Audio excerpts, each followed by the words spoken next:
Mari berpikir sejenak. Bumi adalah bola batuan raksasa yang bergerak di angkasa dan kecepatan hampir mencapai 3000 meter per second. Beratnya 6000 juta ton. Jari-jari keliling bumi mencapai 6370 km.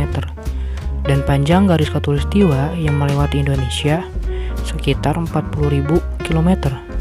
Tapi, tahukah kamu bagaimana bumi ini terbentuk?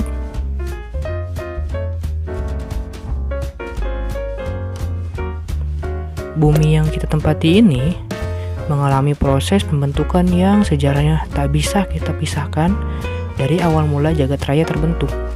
Hal ini dikarenakan bumi merupakan salah satu anggota keluarga matahari, di samping planet-planet yang kita kenal.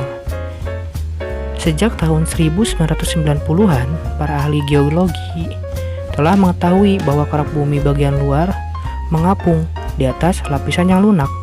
Namun, teori ini baru tersebar luas pada tahun 1960. Pada tahun 1912, Alfred Lothar Wegener mengemukakan teori apungan benua di hadapan perhimpunan ahli geologi di Frankfurt, Jerman. Teori ini pertama kalinya diungkap dalam sebuah buku di Entstehung der Kontinente und Ozeane atau asal-usul benua dan lautan pada tahun 1915. Namun, kemunculan buku ini menjadi kontroversi dan mulai mereda saat tahun 1960. Setelah teori ini banyak pendukung. Titik tolak dari teori ini yaitu: 1. Adanya persamaan yang mencolok antara garis kontur pantai timur benua Amerika, utara dan selatan dengan garis kontur pantai barat Eropa dan Afrika. Teori ini memprediksikan bahwa dahulunya garis ini berhimpitan. Coba kalian lihat formasi atau bentuk di sepanjang pantai Afrika Barat dan Sierra Leone sampai selatan Afrika hampir sama dengan pantai timur Amerika, dari Peru sampai Argentina. 2. Daerah Greenland bergerak menjauhi daratan Eropa dengan kecepatan 36 meter per tahun. Sedangkan Kepulauan Madagaskar menjauhi Afrika Selatan dengan kecepatan 9 meter per tahun.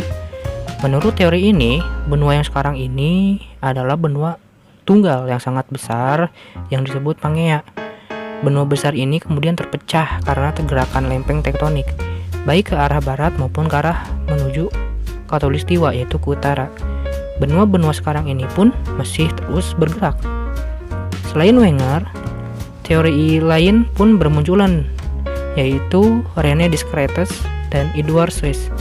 Pertama, Descartes mengemukakan teori kontraksi, yaitu di mana bumi makin menyusut dan mengkerut akibat pendinginan. Oleh karena itu, terbentuklah gunung, lembah, dan lapisan-lapisan bumi lainnya. Namun, kemunculan teori ini tidak mendapat dukungan dari para ahli geologi.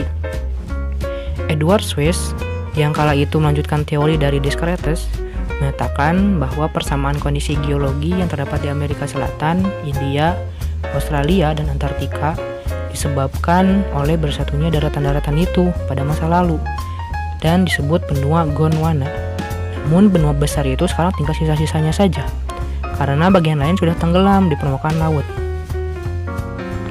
9 tahun kemudian, untuk membuktikan teori dari Alfred Wegener, pada tahun 1969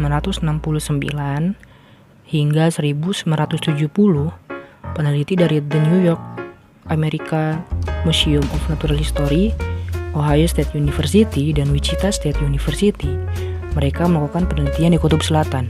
Dari hasil penelitian, tim Amerika tersebut terbukti bahwa daerah itu terletak di sekitar khatulistiwa pada 200 juta tahun lalu. Oleh karenanya, seharusnya pada zaman tersebut, di daerah itu terdapat tumbuhan tropis dan hewan-hewan. Pada awal tahun penelitian, 1969, ditemukan fosil berupa rahang amfibi air tawar purba yang disebut Labyrinthodon. Hewan yang berbentuk seperti salamander dan kepala pipih.